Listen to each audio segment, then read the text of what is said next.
हो गया, स्टार्ट करें। जी कीजिए कीजिए। नमस्कार। एलपीजीआईएसए की इस कार्यक्रम कवियों की पाठशाला में आप सबों का हार्दिक स्वागत है। इस एपिसोड में और आने वाले कुछ एक एपिसोड्स में हम यह सीखेंगे कि गजलें कैसे लिखी जाती हैं, गजलें कैसे कही जाती हैं। गजलें गजलों में एक अजीब सी कशिश होती है, उसमें जो नजाकत होती है रूह को छू लेती है। हम सब इसका लुत्फ उठाते हैं, पर जब बात गजल गढ़ने की होती है, गजल लिखने की होती है, तो मानो सांप सूंघ जाता है। विशेषकर नए कवियों के लिए यह बात हम कह सकते हैं। और जब हम इसके इसकी टेक्निकलिटीज को देखते हैं, इसके नियमों को देखते हैं और ऐसे शब्दों से रूबरू होते हैं जैसे कि शेर, मतला, मत्ता, बहर, काफिया, रदीफ, तो फिर बहुत ही हम दुविधा में पड़ जाते हैं। और उस वक्त ऐसा लगता है कि काश कोई हमें शुरुआत से जरा समझा दे, सिखा दे, इस विधा को हमें सिखा दे। तो इस कार्य में एलपीजीआई से ने बहुत मदद की है, बहुत सुंदर कदम उठाया है। और उससे भी बहुत बड़ी बात की श्री अनिल कुलश्रेष्ठ जी, जो बेहतरीन गजलकार हैं, उन्होंने हमारी यह विनती मानी और हमारे आग्रह को उन्होंने स्वीकार किया। तो हम श्री अनिल कुलश्रेष्ठ जी का इस मंच पर बहुत बहुत स्वागत करते हैं और उन्हें तहे हृदय से धन्यवाद करते हैं कि उन्होंने अपने कीमती वक्त में से हमारे लिए कुछ समय निकाला और हम यह सुंदर श्रेष्ठ कार्य में वो हमारे साथ आए। तो अनिल जी, आपका बहुत बहुत शुक्रिया। धन्यवाद रेखा जी। सादर नमन। धन्यवाद सर। मेरी ओर से प्रणाम। अगर योगिता जी को भी स्वागत है अनिल जी आपका। नमस्कार योगिता जी। धन्यवाद। नमस्कार। ये अवसर देने के लिए धन्यवाद आपका। हमारा और एलपीजीआईएसए का सौभाग्य है अनिल जी। अनिल जी के बारे में अगर दो शब्द मैं कहूँ तो मतलब इतने अच्छे गजलकार हैं, इतना इनकी इनकी प्रस्तुतियां इतनी उम्दा होती है। मुझे तो लाइव इन्हें सुनने का मौका मिला है, तो बस कहते हैं ना, मंच लूट लिया, लेने की शक्ति है, वैसे वैसे कुछ इनके बारे में हम कह सकते हैं। जब वे गजल कहते हैं तो माहौल एकदम बहुत खुशनुमा हो जाता है। अनिल जी की शैक्षणिक योग्यताओं जो है वो भी बहुत आकर्षित करती हैं। डबल पीजी इन्होंने किया है, स्टैटिस्टिक्स में, इकोनॉमिक्स में किया है। और स्टेट बैंक ऑफ इंडिया में मुख्य प्रबंधक के रूप में वे सेवानिवृत्त हुए हैं। और सेवानिवृत्ति के बाद तो उन्होंने साहित्य की जो सेवा की, जिस गहराई में उतरे, और विशेषकर गजलों के क्षेत्र में, वह तो देखते ही बनता है। अनिल जी से ही मैं सर, आपकी इजाजत से मैं आपसे यह पूछना चाहूंगी सर, हमें कुछ अपनी साहित्यिक यात्रा के बारे में बताएं। गजल लिखना तो सीखना तो हम आपसे सीखेंगे ही, कैसे गजल लिखते हैं, पर शुरुआत में मुझे लगता है थोड़ी सी आपकी साहित्यिक यात्रा के बारे में हम सब जानना चाहेंगे, क्योंकि ऐसी बातें भी प्रत्यक्ष या परोक्ष रूप से नए लिखने वालों को बहुत प्रेरणा दे जाती है। और सर थोड़ा ये भी रिक्वेस्ट है, जरा सा शुरुआत से बताएं सर। मतलब शुरुआती दिनों में, आपके बचपन के दिनों में, क्या आपको इस तरह का साहित्यिक माहौल मिला, और कौन सी चीजें हैं, कारण है जिन्होंने आपको इस विधा की ओर आकर्षित किया। बनस्पति आप दूसरे विधाओं में भी लिखते हैं, पर आपका जो गजलों के प्रति आपका जो अतिरिक्त स्नेह जो दिखता है, आपका जो सुंदर क्राफ्ट उभर कर आता है, इसका क्या कारण है सर, हमें जरूर बताएं। प्रारंभ का तो ऐसा है कि जब मैं पढ़ता था एक्चुअली, तभी मैंने थोड़ा बहुत कविताएं लिखना शुरू कर दिया था। है ना, ये यानी जी 70s की बात है। हम लोग आगरा में रहते थे, हमारा परिवार ओरिजिनली, हम लोग आगरा के रहने वाले हैं।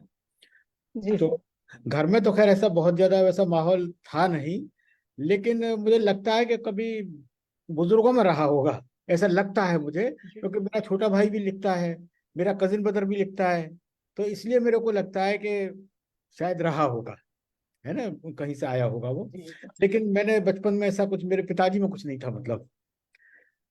लेकिन जी जब हम पढ़ते थे तो मैं पढ़ा या शुरुआत की नौकरी के शुरुआती दौर में, उस दौरान में आगरा में एक संस्था होती थी पुष्पांजलि नाम से, मैं उससे जुड़ा हुआ था।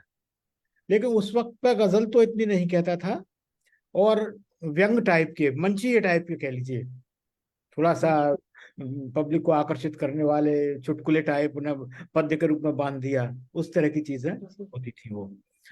पुष्पांजलि का मैं कोषाध्यक्ष भी रहा उन दिनों में, क्योंकि बैंक में जॉब में था तो लोग अपने आप ये कहते थे कि कोष आप संभाल लो, तो यूं करके उससे जुड़ा रहा। उसके बाद उसी दौर में सारिका पत्रिका आती थी, जिसमें दुष्यंत कुमार के ऊपर विशेषांक वगैरह उन्होंने निकाले थे, उन्हीं गजलों के ऊपर। उन्हें पढ़ के मेरे को गजल के प्रति रुचि एक्चुअली जागृत हुई थी। उससे पहले मैं ज्यादा नहीं जानता था, लेकिन कुछ लिखने की कोशिश भी की उस दौर में। तो अब ये लगता है कि वो जब लिखा था ना, हम समझते थे कि वो गजल है, लेकिन एक्चुअली थी नहीं। जब गजल के बारे में जानकारी हुई, उसकी टेक्निकली कैसी होनी चाहिए, वो जानकारी तो मुझे, सच बात यह है कि 2013 के बाद आई है। उससे पहले मैं लिखता रहा हूँ, गजल समझ करके कुछ कहता रहा हूँ, लेकिन अब जब उन्हें रिव्यू करता हूँ तो ये पाता हूँ कि मैं बहुत कुछ सुधार करने की जरूरत है ना। तो उस अभियान में भी मैं लगा हुआ हूँ कि पुरानी जो कुछ भी है उनको ठीक ठाक कर लूँ। जी जी। तो सर, कोई ऐसे व्यक्तित्व जिन्होंने आपको बहुत ही प्रेरणा दी, चाहे आपने प्रत्यक्ष रूप से आप उनसे मिले हो या ना मिले हो, पर आपने उनके बारे में पढ़ा है, या ऐसी कोई किताब जिसने आपको विशेष रूप से मदद की है, इस तरह से कोई बात रही है क्या सर? हाँ, रही तो है। खैर, किताब तो खैर मैंने सबसे पहली किताब जो गजल की खरीदी थी वो तभी मैंने बताया ना, सारिका में विशेषांक निकला था दुष्यंत जी कुमार के ऊपर। तो दुष्यंत कुमार की साय में धूप, वो पहला गजल संग्रह था जो मैंने अपने खरीदा था। उसके बाद फिर जी एक आध और भी खरीदे। अगर व्यक्ति विशेष की बात करें तो एक्चुअली मेरे एक बुआ जी के बेटे थे, मेरी रियल बुआ जी के बेटे, मुझसे काफी बड़े थे, तो मेरे ख्याल में 12-13 साल बड़े होंगे, और बहुत अर्ली एज में उनकी डेथ हो गई थी। वो बहुत अच्छा लिखते थे, और यानी म्यूजिक में भी लिखने में भी वो गजल लिखते थे। तो उनसे जी मैंने थोड़ी सी, मेरे को प्रेरणा भी मिली। और चूंकि वो उनकी डेथ ही 82 में हो गई, 83 में हो गई थी, मात्र जी 39 ईयर्स की एज में। तो उनसे मैं थोड़ा बहुत सीख पाया। जैसे उन्होंने मुझको, मुझे याद आता है एक शेर उनका, अगर कोशिश करता हूँ याद करने की, उन्होंने मुझे भेजा था। मेरे को उन्होंने तो पोस्ट कार्ड और वो सब चलते थे ना, इंग्लैंड वगैरह, तो उन्होंने मेरे को एक लिख के एक शेर भेजा था कि मेरे प्रेम पात्र के मन में और किसी का प्यार न हो। ये उनका शेर पढ़ रहा हूं मैं, राजेंद्र भाई साहब थे जी मेरे जी लोग, राजेंद्र कुमार दीन के नाम से लिखते थे वो, कि मेरे प्रेम जी सर। पात्र के मन में और किसी का प्यार न हो, घर तो हो दीवारों वाला पर घर में दीवार न हो। ये उन्होंने वाह मुझे दिया था। वाह, जी जी, बहुत तो सुंदर। तो मैंने उनको इसके जवाब में फिर एक शेर लिखा था उस दौर में, तब मैं ज्यादा लिखना भी नहीं जानता था। घर से दीवारों का रिश्ता मित्रों बहुत पुराना है, घर से दीवारों का रिश्ता मित्रों बहुत पुराना है, घर में दीवारें हों भी तो घर उनका आधार न हो, घर में दीवारें वाह हों सर, तो घर उनका आधार घर न हो। उनका आधार। ये उस वक्त की क्या बात बात है सर। है, मतलब यानी 82 में, तो 83 शायद सितंबर या अक्टूबर में उनकी डेथ हो गई थी, कुछ ऐसी बीमारी उन्हें हो गई थी उसकी वजह से। तो जी जी उनसे सर, मेरे पर को जी मेरी प्रेरणा के स्रोत थे वो। जी जी सर, बहुत शुक्रिया सर इतना डिटेल्स में हमें बताने के लिए। हम्म, अब सर हम गजलों की का ये प्रोग्राम है, तो हम ये जानना चाहेंगे सर कि ये जो गजलें होती हैं, होती क्या है, गजल होती क्या है, बिल्कुल जैसे कि हमें एक्चुअली कुछ भी नहीं पता सर, जरा बेसिक से हमें समझाएंगे ये गजलें होती क्या है और इसकी शुरुआत कहाँ से हुई सर? जरा थोड़ा इतिहास में भी जाकर हमें बता दीजिए। हाँ, शुरुआत तो इसकी कहा जाता है कि अरब से हुई है। अरबी भाषा में एक शब्द है तगज़्ज़ु, तगज़्ज़ु से गजल बना है, और गजल की शुरुआत भी अरब से ही हुई। वहाँ ये कहा जाता है कि एक विधा होती थी, अभी भी होती है, कसीदा बोलते हैं। कसीदा होता है जो सुना किसी है। प्रशंसा में लिखा जाता है, अच्छा बादशाहों की प्रशंसा में लिखा जाता था। उस कसीदा में एक पार्ट होता था जो प्रेम के ऊपर आधारित होता था। अच्छा पार्ट को गजल के रूप में लिया गया है। एक्चुअली कसीदा के हिस्से होते थे, उनमें जो हिस्सा प्रेम के लिए उनको समर्पित होता था, वो ही हिस्सा बाद में गजल के रूप में सामने आ गया, अच्छा, है ना। Okay sir. और अरब से फिर गजल पहुंची है फारस में, जो अब ईरान है, तो फारसी भाषा में गजल कही गई, और फारस से फिर भारत में आई है वो। और भारत में भी कहा जाता है कि इसकी शुरुआत में ये आई है दक्षिण भारत में। दक्षिण भारत से मतलब जो दक्कन कहलाता था, हैदराबाद वाला एरिया, जी है ना। जी जी वहाँ वहाँ का जो बादशाह था शायद कुली कुतुब शाह, उन्होंने सबसे पहले गजल कहना शुरू किया। फिर एक शायर हुए वहाँ वली दक्कनी करके, वली दक्कनी की गजलें आई। उसके बाद उत्तर भारत में भी वो शायद संभवतः पहले लखनऊ फिर दिल्ली आई है। इस तरीके से सब है। जी जी। तो अब तो सभी भाषाओं में ऑलमोस्ट कही जा रही है इंडिया की, मतलब यानी हिंदी और उर्दू में तो है ही, बाकी और इंडियन भाषाओं में भी कही जा रही है। जी जी, सुना है मैंने, दूसरी भाषाओं में भी अब कही जा हाँ, रही है। सर आप गजल को कैसे परिभाषित करते हैं सर? आपको क्या लगता है ये होती क्या है एक्चुअली? गजल पहले तो यही कहा जाता था कि ये औरतों से बात करने की कला है, मतलब प्रेमी प्रेम का, आशिक और माशूक के बीच के वार्तालाप। शुरुआत में तो जी वही मानते हैं उसको, और अभी भी ये कहते हैं कि गजल एक तरह से प्रेमी और प्रेमिका के बीच की बातचीत है। लेकिन जब जी उसके बाद आगे बढ़ते हैं तो एक्चुअली वो उनके बीच की ही बात नहीं रह जाती। बातचीत में क्या है कि बातचीत में दो लोग होने चाहिए, एक कहने वाला एक सुनने वाला, फिर दूसरा भी बोलेगा, रेस्पॉन्ड करेगा उसको। जी। लेकिन गजल में आमतौर पर ऐसा तो नहीं है, एक ही व्यक्ति कह रहा है ना। आमतौर जी पर प्रेमी कह रहा होता है प्रेमिका के लिए। तो उसके बाद इसको थोड़ा रिफाइन किया गया इस डेफिनेशन को, और कहा गया है कि ये सिर्फ जो समझिए कि लेडीज के बारे में बातचीत, लेडीज से नहीं। पहले कहा गया कि लेडीज से, फिर कहा गया लेडीज के बारे में। बात। जी जी फिर समय बदलता है, अब वर्तमान दौर में तो वो भी नहीं है। अब तो गजल में सारे विषय जो भी समाज को प्रभावित करते हैं, हर तरह जी का विषय बदल में देखने को मिलेगा। बस ये है कि हार्ट को टच करने वाला होना चाहिए, क्योंकि गजल की अपनी बिल्कुल। एक कोमलता है। हार्ट को टच करने जी वाला, टच। प्रेम के अलावा और भी चीजें हो सकती हैं। तमाम लोगों ने पर गरीबों मुख्यतः पर प्रेम लिखी। रहता है। पर मुख्यतः प्रेम की भावना हाँ, होती है क्या? डेफिनेटली मुख्य प्रेम की भावना जी रही है। जी जी उसमें भी एक भ्रम ये हो जाता है, एक्चुअली हम उस प्रेम को सांसारिक प्रेम के रूप में समझ लेते हैं। सांसारिक प्रेम ऑफ कोर्स जी है, लेकिन काफी हद तक गजल में वो रूहानी प्रेम भी है। सूफियों का जो जी दौर रहा है जी ना, सूफीज्म में जी क्या जी है कि वो ईश्वर को भी प्रेमी मान के चलते हैं, और खुद को जी। अपनी तो उसी आध्यात्म प्रेम के रूप कह में देखते सकते हैं, आध्यात्मिक कह हैं। सकते अध्यात्म हैं इसे। है ना। तो उस मिजाज की गजलें भी हैं।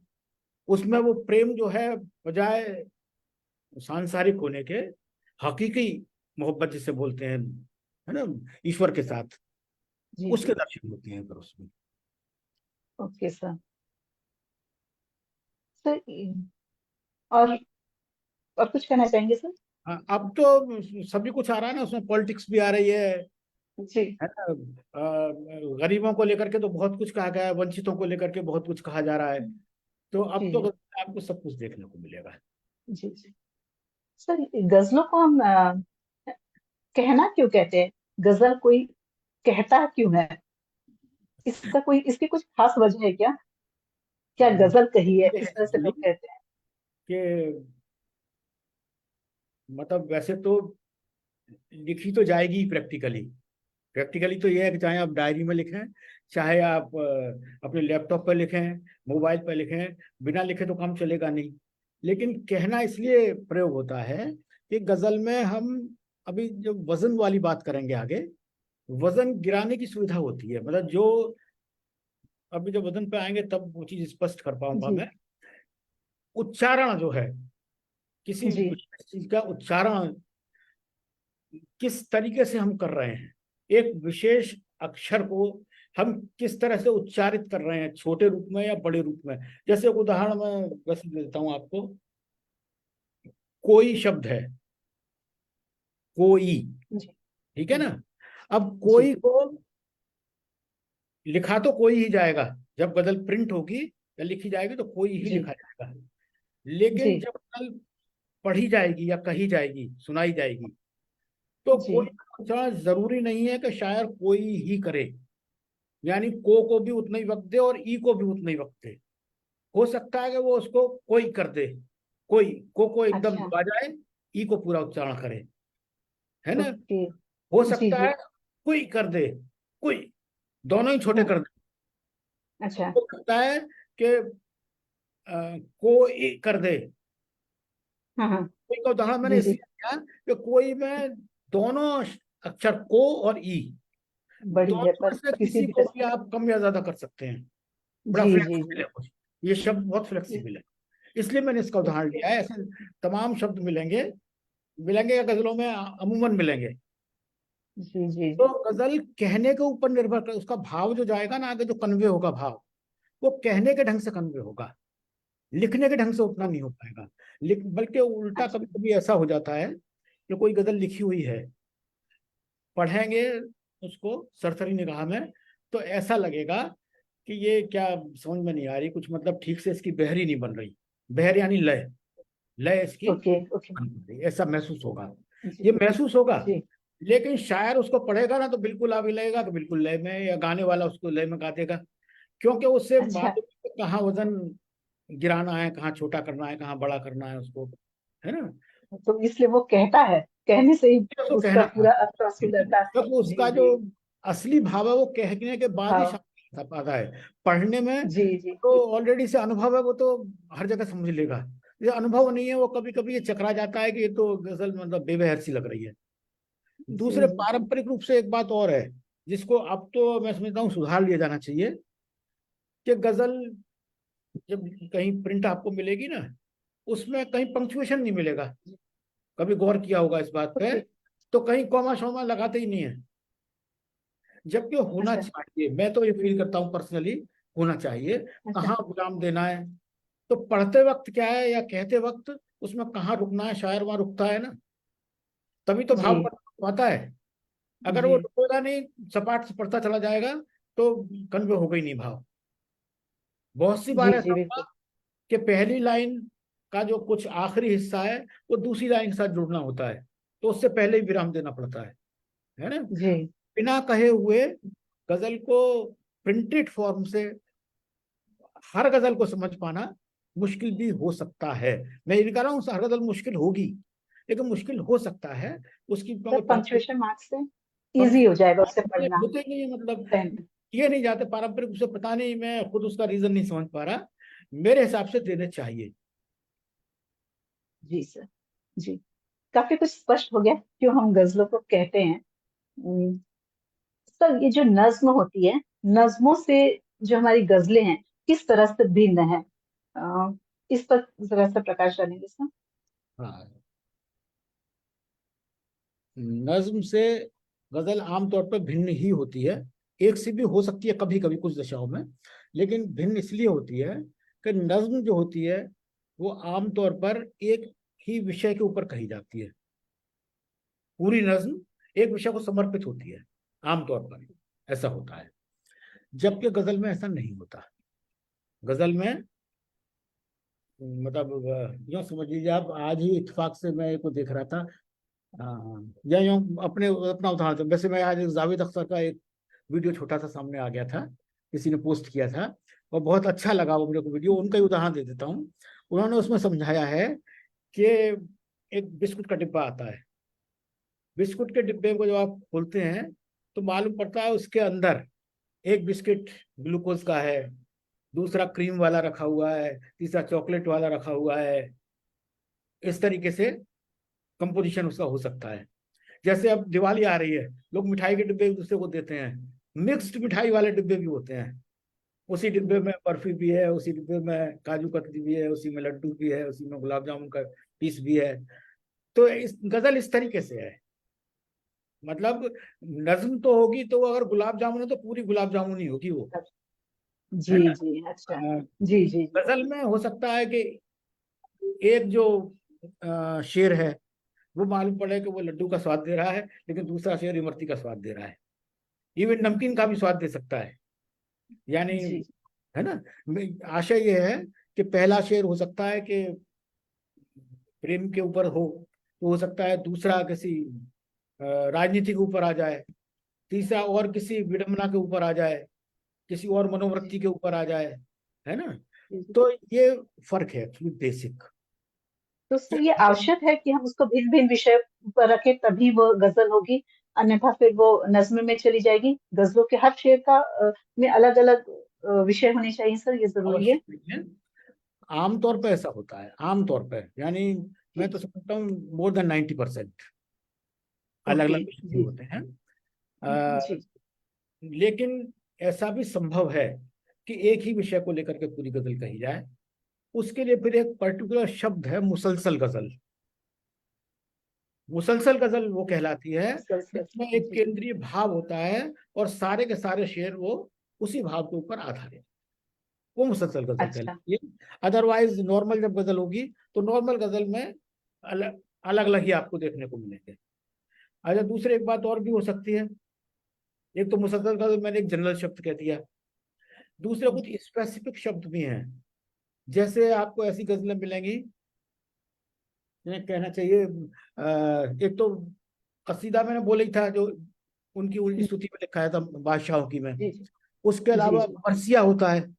मरसिया क्या होता है, जैसे किसी की डेथ हो जाए तो शोक के लिए जो है पढ़ा जाता है। गजल की जी। फॉर्म में हो सकता है, वो शेर हो सकते हैं उसमें, लेकिन पूरा उसी को समर्पित होगा शोक को, तो वो मरसिया कहला देगा।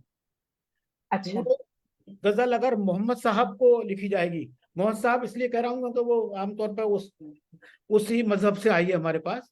हो सकता जी है कि जी हम जी गुरु कह सकते हैं उसको, लेकिन ट्रेडिशनली उसको मोहम्मद साहब को समर्पित होती है। वो नात जी। कहलाती ओके है। गजल होगी फिर भी वो नात होगी, है जी ना। जैसे हम भजन जी। भजन होता है जैसे हमारे यहाँ, ऐसे ही वहां दो हैं। नात है जो मोहम्मद साहब के लिए कही जाती है, और हम्द है जो अल्लाह के लिए कही जाती है। अच्छा हाँ, जी होगी जी तो गजल की फॉर्म में ही। हो सकता जी। है किसी और विधा में भी कोई और नज्म के नज्म में भी कह दे उसको, लेकिन गजल भी है तो भी वो नात कहलाएगी, या तो भी वो हम्द अच्छा कहलाएगी। ओके ये कहने का आशय जी है। जी। तो वहां गजल आपको एक ही भाव पर केंद्रित मिलेगी। अच्छा सर, हम गजलें कैसे लिखे एकदम शुरुआत से, जैसे कि नर्सरी से में बच्चों को जो पढ़ाते हैं, हम एक्चुअली वहां से सीखना चाहते हैं सर आपसे। पर आपको लगता है वो सीखने की शुरुआत करने के पहले कोई और बेसिक बातें जो शायद मुझे प्रश्न के रूप में अभी पता नहीं कि क्या पूछना चाहिए, आपको लगता है कुछ मैं मिस कर रही हूँ जो आप बताना चाहेंगे यहाँ पर? हाँ बिल्कुल जरूर, मतलब प्रारंभ करने के लिए ना, ये तो जी बात हुई जी गजल होती क्या है, ये तो अपन जी करी। सर। और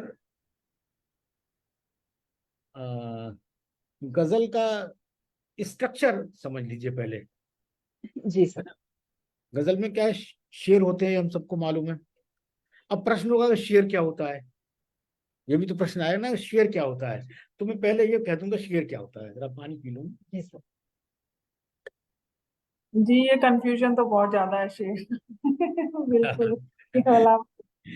शेर जो है एक्चुअली दो पंक्तियों में कही गई बात होती है। उन पंक्तियों को बोलते हैं मिसरा, है ना। मिसरा शब्द है उसके लिए। एक मिनट। जी अ, दो पंक्ति होती है तो सबको मालूम ही है शेर में, लेकिन जी ऐसा नहीं है कि वो कुछ भी कह दें और वो शेर कहलाने लगे। शेर के लिए कुछ जरूरी बातें भी होनी अच्छा चाहिए ना। दो पंक्तियां तो हो लेकिन उनका कुछ अर्थ भी निकले ना, तभी तो वो मिसरा जी शेर जी कहलाएगा। अगर उनका कोई आपस में संबंध ही नहीं है, बहुत सी बार ऐसा होता है कि शुरू शुरू में या ना जानकार लोग इस तरह से कह देते हैं कि पहला मिसरा अलग मालूम पड़ता है और दूसरा अलग मालूम पड़ता है, उसमें कोई भी आपस में संबंध संबंध जिसे शायरी की भाषा में राबता कहते हैं, कोई भी राबता जी। नहीं होता।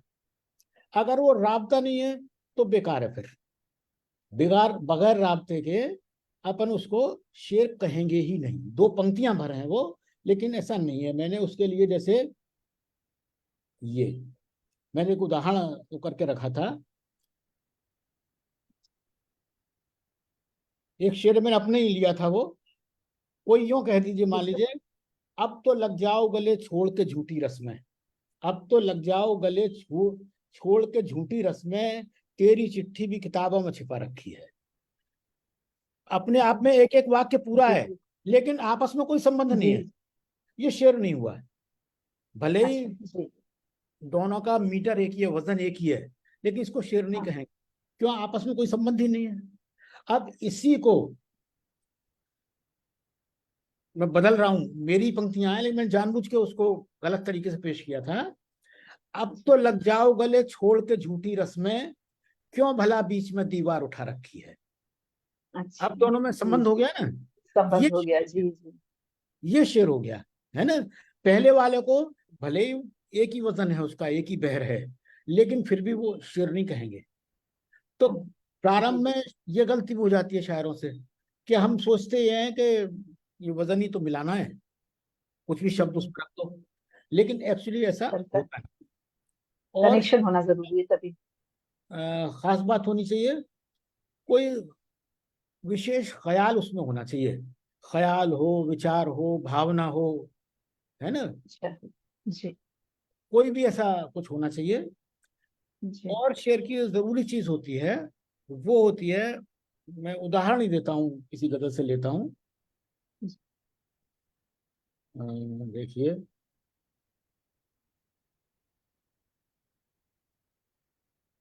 चलिए उसी गजल को ले लेता हूँ जिससे मैंने वो शेर लिया था। तूने मुझको जो निगाहों से पिला रखी है, मैंने गैरों की निगाहों से बचा रखी है। ठीक है, ये इसका एक शेर है, हालांकि मतला है, अभी मतलब बताऊंगा क्या चीज होती है। अब इसमें शेर में क्या चीज है, आप देखेंगे, पिला रखी है, बचा रखी है, इस तरीके से ये दोनों एंड हो रहे हैं, है ना। ओके जी।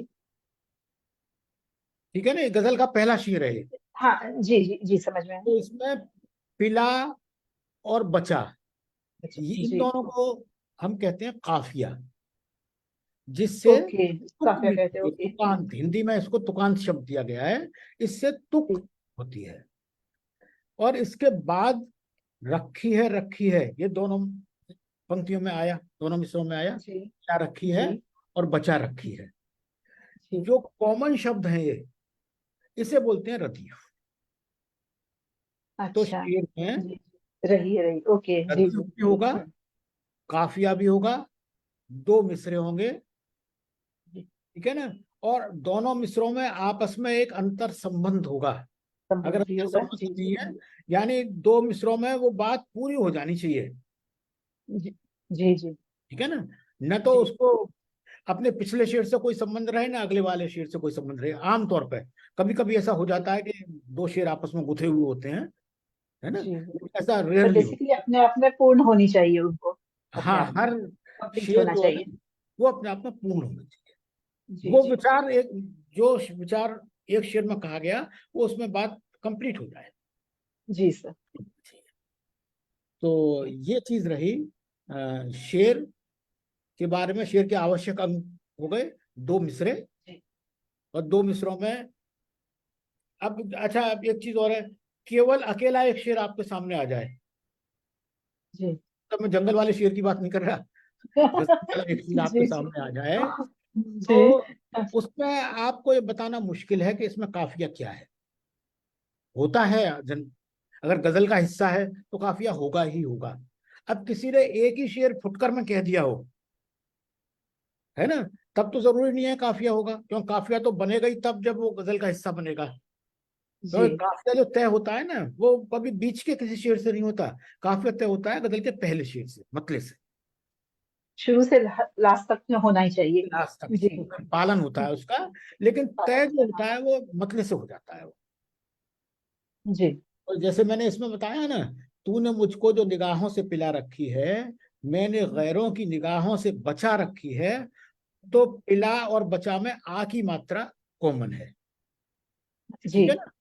तो हम ये बिल्कुल जी कहेंगे कि जो आ की मात्रा है या आ का स्वर है, वो जी। काफी, अच्छा, ठीक है? वो ये हाँ हाँ। इससे एक भ्रम पैदा हो सकता है कि, या मैंने मात्रा वाली बात कर रहा हूं मैं, व्यंजन का भी काफिया हो सकता है, अभी आगे चर्चा करेंगे तब वो क्लियर कर अच्छा, दूंगा। इत्तेफाक से ओके, इसमें मात्रा का काफिया है, यानी स्वर का काफिया है, क्योंकि स्वतः जी जी उर्दू में तो ऐसा होता नहीं है कि मात्रा लगे, उर्दू में तो वो अलिफ होता है ना, तो वहां तो वो कहेंगे अलिफ का काफिया है। हिंदी में हम ये अच्छा, कहेंगे कि ये मात्रा का काफिया है, आका स्वर का काफिया है। तो ये थोड़ा सा फर्क आ जाता है। उर्दू की बात करेंगे तो वो लोग तो ये कहेंगे कोई नहीं, अलिफ का काफिया है ना। अच्छा, तो अपने आप व्यंजन का काफिया, यानी अपने आप से मैं बात कर रहा हूँ, यानी हिंदी में एक व्यंजन का काफिया, जी उसकी भी चलो बात जी कर ही लेते हैं। मैंने यहाँ कहीं इसमें नोट किया होगा वो।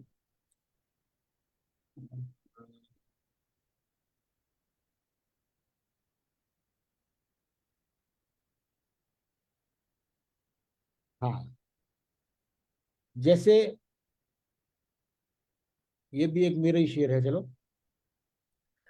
रात दिन तड़पा किए हैं जब तुझे पाने को हम, रात दिन तड़पा किए हैं जब तुझे पाने को हम, फिर सहें कैसे किसी भी और दीवाने को हम, फिर सहें कैसे किसी भी और दीवाने को हम। तो अब यहाँ पाने और दीवाने, जी ये जी, पाने और राइमिंग है दीवाने। ना, मतलब दुकान थे ना ये। जी तो जी जी। पाने और दीवाने, अब यहाँ जो काफिया बना वो क्या बनेगा? आने, पाने, आने। दीवाने, आने, अच्छा। है ना? ये व्यंजन का काफिया हो हाँ। गया। इसमें अच्छा जा जी का जो बिल्कुल। व्यंजन हो गया ना, अब वो जी कॉमन जी चलेगा। जी। तो हर शेर में, चूंकि मतलब में आ गया, पाने आ गया और दीवाने आ गया। हाँ, पाने और दीवाने। तो आगे आने को हम, शेर पाने में को जी आपको जी ने कॉमन चलेगा, और सिर्फ ने ही नहीं जी। चलेगा, आने कॉमन चलेगा। ने से पहले वाला जो स्वर है उसका भी पालन करना पड़ेगा। ये गलती अक्सर हो जाती अच्छा है, ओके। ये जी गलती जी। बहुत हाँ बार हो समझ जाती गई है। जी। तो उधर तो हमने हाँ पाने हाँ को किया और नीचे मालूम पड़ा जितने कर दिया, हाँ, वो कितने नहीं कर होगा, दिया, ओके। जी है ना? जी जी मतलब बिल्कुल, तो मतलब मतलब व्यंजन लेंगे उसके पहले का स्वर भी लेना होगा हमको। पहले का स्वर भी लेना होगा। जी जी ओके। ये मतले से स्पष्ट हो जाता, मतले में जैसे लिया गया है वो ही आगे करना पड़ेगा। अगर मतले में ही वो स्वर की बंदिश नहीं रखी है, रखी जानी चाहिए कायदे से, है ना? जी। अगर किसी ने ऐसा किया, बहुत ही छूट ले ली और नहीं रखी, मतले में ही ले लिया पाने और जितने, हाँ तो फिर जी। वो ले की बंदिश चलेगी, अच्छा लेकिन उसे दोष माना जाएगा, ये सही नहीं है वो। उसे जो अच्छा। जानकार लोग हैं, जिन्हें अरूजी जी जी। बोलते हैं, गजल का जो छंद शास्त्र है ना, अरूज बोला जाता है। जो अरूजी लोग होते हैं वो उसमें गलती बताते हैं कि ये तो आप गलत कर रहे हैं। हालांकि अच्छा। ऐसे शेर आजकल मिल जाते हैं, मैंने खुद भी कह दिया होंगे किसी वक्त में, लेकिन वो गलत है ना? जी जी सर। हम्म। अब शेर के बाद हम आगे कैसे बढ़ेंगे? सपोज हमने एक शेर लिख दिया, फिर हाँ हाँ, अब इस शेर में एक मुख्य चीज है कि अब मैंने काफिया की बात कर ली, रदीफ की बात कर ली। जी सर। यही एक चीज और क्लियर कर देता हूँ कि कुछ गजलें ऐसी भी होंगी जिनमें रदीफ नहीं होगा, है ना? रदीफ मतलब जरूरी हिस्सा नहीं है गजल का, आमतौर पर होता है, 99% होता है। कुछ गजलें जी। ऐसी भी मिल जाएंगी जिनमें रदीफ नहीं होता। अच्छा। जैसे और नज्मों में नहीं होता ना, दोहा है, दोहे में रदीफ थोड़ी होता है, केवल नहीं होता है लास्ट जी। में काफिया जी होता है। जी दोहे में भी गौर करेंगे तो दोहा में काफिया है, लास्ट जी में तुक जी। है ना, काफी जी तुक लेकिन मिलता है, लेकिन उसके बाद जो रदीफ है रदीफ वो नहीं नहीं, राइट होती, सर, हाँ। है ना? जी जी सर। जी तो जी ऐसे ही गजल में भी यह संभव है कि रदीफ न हो। मैं ये एक शेर पढ़ता हूँ, ये किसी और का है वैसे, ये मेरा मेरा नहीं है। कि इस राज को क्या जाने साहिल के तमाशाई, तो किनारे पे खड़े हुए हैं, इस जी। राज को क्या जाने साहिल के तमाशाई, हम डूब के समझे हैं दरिया तेरी गहराई, वाह हम क्या शेर डूब है, के बहुत समझे जी हैं जी हाँ। दरिया तेरी गहराई। तो ऊपर तमाशाई आया पहले मिसरे में, दूसरे में जी गहराई आया, ठीक है ना? तो जी आई की बंदिश हो गई, यानी काफिया जो है आई हो गया। कॉमन शब्द आगे कोई नहीं है, रदीफ कोई नहीं है इनमें। ऐसी जी। गजल के लिए भी एक खास नाम है, इसे कहते हैं गैर मुरद्दफ, यानी ज्ञान इसमें है। रदीफ नहीं है। अच्छा जिसमें जी रदीफ जी। तो मुरद्दफ हो गई, और जी आमतौर पर रदीफ वाली ही होती हैं। लेकिन अगर रदीफ नहीं है तो कहेंगे कि ये गजल जो है वो गैर मुरद्दफ गजल है। तो ऐसी गजल भी देखने को मिलेंगी। अच्छा, एक चीज रह गई उसमें मुख्य, जैसे एक बात कही ना कि गजल में हर शेर जो है अपने आप में इंडिपेंडेंट कविता है। तो फिर उसमें बाइंडिंग चीज क्या है, फिर एक जगह क्यों इकट्ठे हैं वो एक पर्टिकुलर गजल में? वो बाइंडिंग चीज है उनका बहर या मीटर जिसे भी कह देते हैं आजकल। वो जो बहर है वो जी ऊपर से नीचे तक पूरी गजल में एक ही चलेगी, वो चेंज नहीं होगी, है ना। जी। अलग अलग गजलों में अलग बहर होंगी, ओके। लेकिन एक गजल के अंदर वो एक ही बहर का पालन किया जाएगा, प्रत्येक मिसरा उसी बहर में होगा। ये संभव नहीं है कि पहला शेर तो किसी एक बहर में कह दिया, दूसरा शेर किसी दूसरी बहर में कह दिया। अब प्रश्न उठेगा बहर है क्या? बहर यानी वो लय है, जैसे गुनगुनाते हैं ना, तो जो एक लय बन जाती है, जी वो लय जो है वही बहर है। जी। तो ऐसी बहुत सारी जी बहरें हैं, है ना, बहुत सारी, कम जी। तो सैकड़ों बहरें हैं सैकड़ों, जिसमें से मुख्य 30-32 बहरें हैं। और उन 30-32 में से भी कोई भी शायर अच्छा। 6-7 से ज्यादा में गजल कहा नहीं किसी ने। जिसे जो 6-7 भाग गई ना, जिसमें वो कहने में आसानी लगी, बस वो अपनी जिंदगी 6-7 में बिता देता है। किसी को कोई सी अच्छा। अच्छी लगती है, किसी को कोई सी। तो एक्चुअली क्या है कि गजल बनती कैसे है? गजल ये कहते हैं ना कि उतरती है ऊपर से। अच्छा। एक तो ये है कि मैं प्रयास पूर्वक उसको कहूँ। अच्छे शायर जो कहते हैं ना, मैं उनमें से नहीं हूँ। आपने तो मुझे इत्तेफाक से मौका दे दिया है, मैं अपने आप को उस्ताद होने का दावा भी नहीं कर रहा। आपने उसमें आचार्य लिख दिया है पोस्ट में, लेकिन मेरा कोई दावा ये नहीं है। मैं तो कुछ ठीक है लिख लेता हूँ, हमारी नस्लों में ऐसी कुछ जी। लोगों से बेहतर लिख लेता हूँ, तो हजारों से खराब भी लिखता हूँ, है ना। तो इसलिए जो है, मेरा जितना मैं जानता हूँ उतना बता सकता हूँ। लेकिन उस्ताद जो शायर होते हैं वो बिल्कुल अलग ही प्रकृति होती है। वो लोग होते हैं जिनके ऊपर वाकई गजल उतरती है, उनके माध्यम से गजल बहती है। तो वो जो होता है एक्चुअली, वो उस्ताद होता है जिसके ऊपर स्वयं बह के गजल आती है। तो बात करा था मैं बहर की। हाँ, तो जी सर। होता क्या है, पहले ख्याल पैदा होता है, जी जो स्वाभाविक कोई ख्याल मन में आया, जो मतलब स्वभाव से शायर है, उसको वो ख्याल भी फिर बहर के रूप में ही उसकी जुबान पे आ जाता है। क्या बात है। गाने जी के जी। रूप में कह लीजिए, बहर के रूप में, बिल्कुल। वो ख्याल उस रूप में वो कह देता है। तो वो जो स्वाभाविक रूप से उतरते हैं, वो हर जी शायर को 6-7 बहरें ही होती हैं, 6-7 ही वो लय होती हैं जिनमें उसके ऊपर जी उतर, है ना। जी। इसलिए बड़े से बड़े शायर ने भी 6-7 बहरों से ज्यादा आमतौर पर नहीं कही है। बाकी कुल मिला के 30-32, और वैसे देखा जाए तो सैकड़ों है। ये अच्छा। है। अच्छा, और इस ठीक। पर भी कोई वो नहीं है कि आप अपनी गजल बहर नहीं बना सकते, कोई रोक नहीं है। आप अच्छा। चाहें तो कोई भी बहर बना लें, लेकिन अपने हिसाब से। हर व्यक्ति ये कि नहीं भैया बनाना मत, जो ट्रेडिशनल चली आ रही है कहना उन्हीं में। छूट है कहने की, फिर भी का एडवाइस ये कही जाएगी हर एक को कि जरूरत क्या है आपको, कोई आप और बहर कहो, कि पहले की ऑलरेडी इतने सारे हैं। पहले जी उतने में ही नहीं कही जाएंगी आपसे। जी जी जी। उन्हीं सारी बहरों में कोई नहीं कह सकता, तो नई बहर तो सोचने की जरूरत ही नहीं है, ये कहने का जी आशय है ना।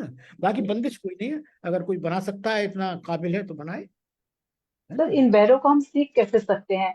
मतलब सुन सुन कर सीखना होगा या कुछ स्टडी करना पड़ेगा, या खूब सुने हम गजलों को? देखिए, बिना स्टडी के तो वास्तव में नहीं होता, स्टडी तो जी करना सर। ही पड़ता है, पढ़ना पड़ेगा जी सर। पढ़ना पड़ेगा और जी सुनना भी पड़ेगा, दोनों ही बातें हैं। पढ़ना भी पड़ेगा, जी जी पड़ेगा, मेहनत भी करनी पड़ती है, सीखना भी पड़ता है। आ, जी जी एक बहर में एक्चुअली क्या है, एक शब्द रह गया है, वजन, जी। है ना। बहर जो बनती है, आ, बहर तो जैसे फिल्मी गानों की बहर होती है, वैसे ही समझ लीजिए ना, उसमें भी जो लय होती है ना, वो भी जी किसी न किसी बहर में ही है। फिल्मी जी। गाने जो हैं, वो भी तो किसी न किसी बहर में जी ही है। बहर। तो सर हम जो छंद बोलते हैं, कविताओं में जो छंद वर्ड का यूज करते हैं, हाँ हाँ हाँ, अ, वही वही बात होती है सर। छंद, छंद की वैसे जैसे मुझे कुछ कोई। जानकारी तो नहीं है, लेकिन छंद में भी क्या होता है, लघु और दीर्घ के वो चलते हैं ना। जी जी जी। लघु और दीर्घ पे अब चल यहाँ रहे से बात बन जाएगी, आपने लघु और दीर्घ वाला जो प्रसंग ले लिया ना, यहाँ से बात जी आ जाएगी। जैसे जी छंद में लघु और दीर्घ वाला चलता है, सेम वही चलेगा बहर में भी, है ना। जी सर। इसमें उसी को कहा गया है वजन।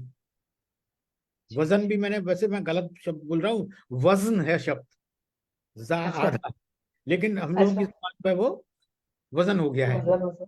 है ना। जी लिख भी वजन ही देते हैं, लेकिन जी जब शायरी में बात करेंगे तो उसको वजन ही लिखना उचित होगा। और वजन लिखेंगे भी, लिखा वजन है, लेकिन जो उसका एक्चुअली जो भार लेंगे, जो वजन लेंगे, वो वजन वाला जी। लिया जाएगा। अब वजन अच्छा का भार यहाँ पे क्लियर करूं कैसे भार तय होता है। जी जैसे मैंने कोई का किया था ना, कोई, जी कोई, यानी उसे कहेंगे दो, और दो के वजन पे है वो, जी। दीर्घ है ना दोनों, को ई, दोनों दीर्घ है जी दोनों जी जी। दीर्घ। यूं समझ लीजिए, हाँ, हिंदी में दीर्घ उसका वजन दो, तो हिंदी जी में जो लघु उसका वजन एक, ठीक है ना। जी तो पहली चीज तो ये इसमें गजल में एक छूट है कि दीर्घ को भी लघु बना सकते हैं, अच्छा कुछ बंदिशें भी हैं, मतलब परमिसिबल लिमिट्स हैं उसकी, कहाँ कर सकते हैं ऐसा। दूसरी बात यह है कि हाँ, हिंदी में तो यह है कि जैसे शब्द है कमल, तो कमल में आप एक एक एक ही तो जी। कहेंगे, तीनों लघु है। एक एक एक। उर्दू में ऐसा नहीं होगा, या गजल में ऐसा नहीं होगा। गजल में ये अच्छा होगा कि आप उसको कह कैसे रहे हैं, उच्चारण कैसे कर रहे हैं। उच्चारण कर रहे हैं हम कमल नहीं कर रहे, हम कर रहे हैं कमल, क जी प्लस मल, यूं कर रहे हैं ना हम। तो इसका जी जी। जो वजन बनेगा उर्दू में या गजल में, वो 1 2 बार है। अच्छा 1 और 2। हिंदी में तो बनेगा 1 1 1। 1 1 1। अच्छा म और ल को जोड़ दे रहे, कमल मल कर दे रहे, कमल। हम उच्चारण ही वही कर रहे हैं ना, कमल तो उच्चारण कर रहे हैं जी हम। जी। अगर कोई हाँ हाँ हाँ। कमल करेगा तो वो गलत कहेगा, यार हम बोलेंगे ठीक से नहीं बोल रहे आप। कम जी कम कम ल थोड़ी होता है, कमल होता है ना। तो जी जी। अ, कम ल उसने बोल दिया तो वो 2 1 हो गया। कमल जो सही उच्चारण है वो 1 2 होगा, ठीक है ना। मेरी बात क्लियर हो रही है ना। तो क्लियर हो गई सर। ये एक्चुअली वजन है, वजन से ही बहर बनती है। बीच में एक शब्द और जी। आता है रुकन। रुकन क्या होता है, इन्हीं वजन से कुछ तयशुदा टुकड़े कर दिए गए हैं उनके। अच्छा जैसे उदाहरण के लिए, आप कोई नाम ले लेते हैं रेखा, ठीक है जी ना। रे जी। खा, दो दो, ये हुआ ना। हिंदी में भी यही होगा, और उर्दू में भी, यानी गजल में भी यही होगा, दो जी दो होगा। इस हाँ दो दो के लिए एक पर्टिकुलर नाम रख दिया, हाँ हाँ। फेलुन। वो नाम है अच्छा ओके। फा, ला, ना, मा, इन इन्हीं अक्षरों से मिले हुए हैं वो। फेलुन, फाइलुन, फाइलातुन, मुफाइलुन, मुस्तफाइलुन, अच्छा इस तरीके हाँ से हाँ। नाम रखे गए हैं। जिसमें जी 8 बेसिक नाम है, बाकी उनसे और फिर डेराइव किए गए हैं, बनाए गए हैं उससे, ओके। है ना। अब उतने डिटेल में भी नहीं जाएंगे। तो 8 वो बेसिक रुकन कहलाते हैं। हाँ रुकन हाँ। का बहुवचन होता है अरकान। तो हम, यानी वो अच्छा अरकान हो गए 8 वो। उन अरकान से मिलके बहर बनती अच्छा ओके। है ना, ठीक है जी। ना। जैसे 21 22 212, हम्म 3 टुकड़े हो गए। 21 22 एक रुकन हो गया, फिर 21 22 एक और रुकन हो गया, फिर 212 तीसरा रुकन हो गया, हम्म। है ना। तो 21 22 अच्छा हाँ 212 ये एक बहर बन गई, लय बन हाँ गई हाँ। जी है ना। सर। क्लियर हो गया ना। जी और उदाहरण देता हूँ, शायद वो मुझे कहीं खोलना पड़ेगा वो। अच्छा, आई बिलीव, मेरी अपनी किताब मेरे सामने है। हाँ, ये है 12 22 12 22 12 22 12 22, ठीक है ना। अच्छा ये चार चार रुक हुए ना, 4 टुकड़े हुए, 4 हो गए हाँ ये जी। एक बहर कहलाएगी। इनके ओके नाम है, वो नाम अरबी भाषा में है। नाम न कहीं जरूरत पड़ती है और न हम याद रख सकते, वो सब अरबी भाषा में नाम है उनके। है ना, जी। लंबे लंबे क्लिष्ट नाम है, वो हमें जरूरत ही नहीं पड़ती। हमें केवल जो मतलब पता है, ये जो अंक है ना, जैसे 12 22 12 22 12 22, ये मैंने अच्छा। पर्टिकुलरली हाँ। इसलिए लिया है क्योंकि मुझे ये दिमाग में एक गाना आ गया था। ये है ना, बहारो फूल बरसाओ, मेरा महबूब आया है, ये वो बहर है। वो जो गाना जी। मेरे दिमाग में है तो मेरे को ये बहर फिर दिमाग में आई। इससे आप समझ पाएंगे कि 12 22 बहारो 1 2 2, हाँ। है ना। हाँ। Yes yes. हाँ। फिर पहला 2 इधर आ गया, और मैंने 12 22 का 2 इधर आ गया, बहारो, है ना। फू फू का फू इस टुकड़े में आ गया, लेकिन ला दूसरे टुकड़े में चला जाएगा, फूल। अच्छा। हाँ हाँ। उधर वो 12 22 दूसरे वाले टुकड़े पूरा- में, उसे अच्छा, रुकना, उसमें जुड़ जाएगा। हाँ है हाँ, ना, ठीक है। उसमें टूट जाएगा वो। फूल बरसाओ 12 22।